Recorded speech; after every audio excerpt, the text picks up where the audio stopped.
The gel was ice cold, a shocking contrast to the sweltering heat of the July afternoon outside. I lay on the crinkly paper of the exam table, my breath hitching in my throat.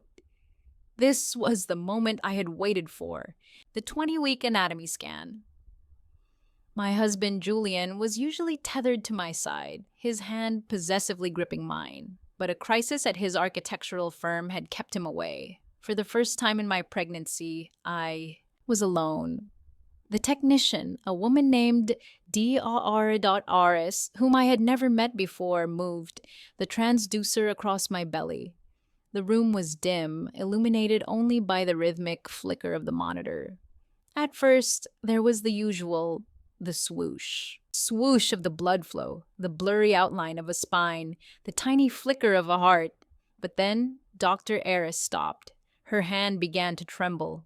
It wasn't a subtle shake. The plastic probe rattled against my skin. She went pale, her eyes darting from the screen to the door, then back to me. She didn't say, "Congratulations!" She didn't point out the gender. She leaned in, her voice a jagged whisper that sliced through the sterile air. "You need to leave now, not just this office. You need to leave him, get a divorce, disappear, change your name now." My heart hammered against my ribs. "What? Why's the baby okay, Dr. Eris? You're scaring me. There's no time to explain," she hissed, her eyes wide with a frantic animal terror. "He owns this clinic. He owns the staff. I'm a locum. I'm only here for today because the regular doctor had an accident. Julian doesn't know I'm here." "You'll understand when you see this." She turned the monitor toward me and clicked through a hidden subdirectory in my electronic file when I was never meant to see. When the image loaded and the attached notes scrolled by, the confusion in my chest died. It was replaced by a heat so intense, so visceral, that I felt my blood begin to boil. I wasn't looking at a medical chart. I was looking at a blueprint for my own execution. To understand why a doctor's warning felt like a death nail, you have to understand Julian. I met him 3 years ago when I was a struggling freelance journalist, and he was the architect of the century. He was older, sophisticated, and had a way of looking at me that made me feel like the only structure he ever wanted to build was a life around me. He swept me off my feet with a speed that I mistook for passion. Within 6 months, we were married. I insisted I stop working. "Why stress yourself, Elena? Let me provide," and move me into a glass and steel fortress on the outskirts of the city. It was beautiful, but isolated. Julian was a perfectionist. He curated my clothes, my diet, and eventually my medical care.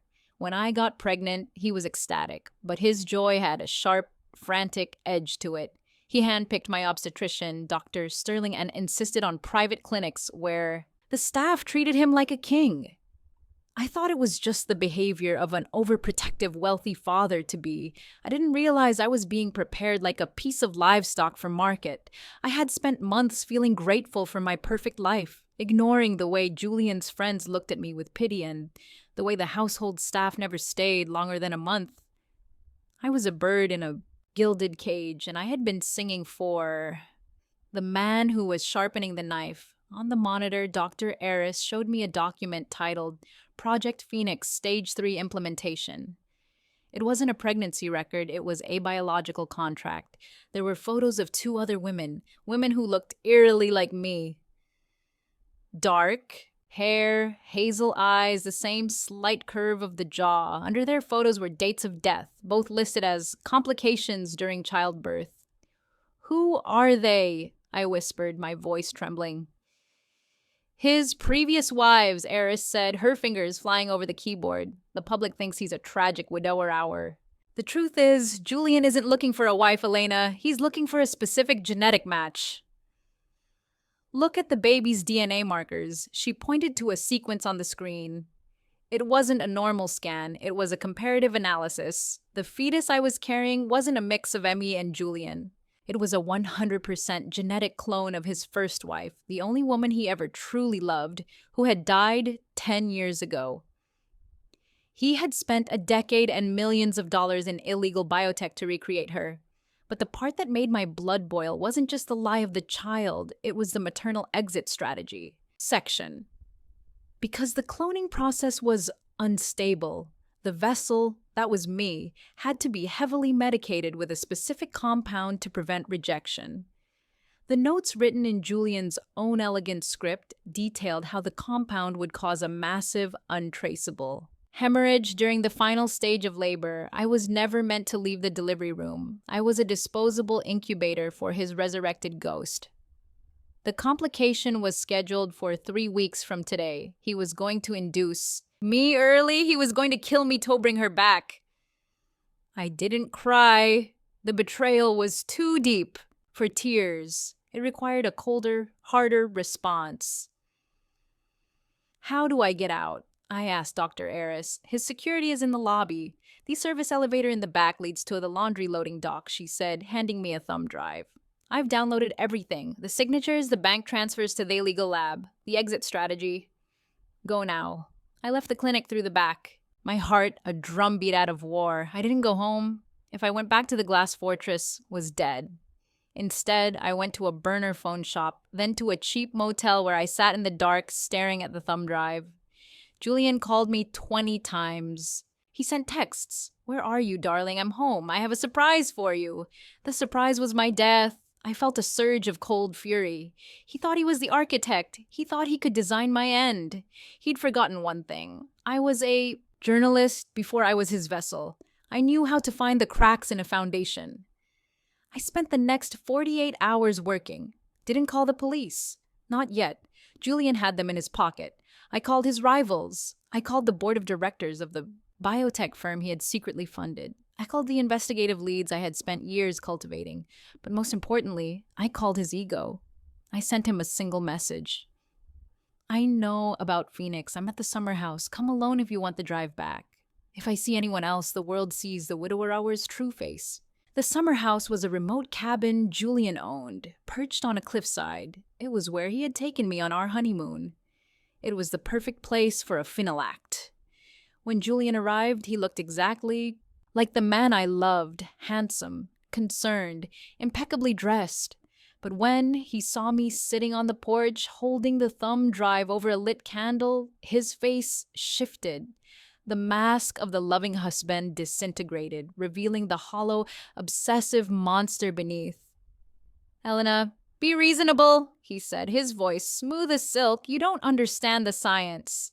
We are bringing back something beautiful. You should be honored to be part of it. Honored to die for a ghost, I spat. Honored to be a biological scrap heap for your ego. You were nothing when I found you, he roared, his composure finally snapping. I gave you a life. I gave you a purpose. Give me the drive, and perhaps I'll let you live long enough to see her born. He lunged for me, but I didn't flinch. I let him grab my wrist. I let him think he had one. You always were obsessed with the foundation. Julian, I whispered, but you forgot to check the wiring. At that moment, the lights of the cabin flickered. Behind Julian, the shadows erupted. It wasn't the police. It was the legal team and the federal agents I had contacted, accompanied by the one person Julian feared most. His primary investor, a man whose own daughter had disappeared after working for Julian years ago. I had found the connection in the files Eris gave me. I wasn't the first vessel, and I wasn't the third. I was the fifth. The revenge wasn't a bullet. It was a total erasure. As Julian was led away in handcuffs, screaming about his work and his legacy, I watched the glass house of his life shatter. The evidence on the thumb drive didn't just link him to my attempted murder. It exposed a decade of human trafficking, illegal genetic experimentation, and the cold-blooded killings of 4 other women.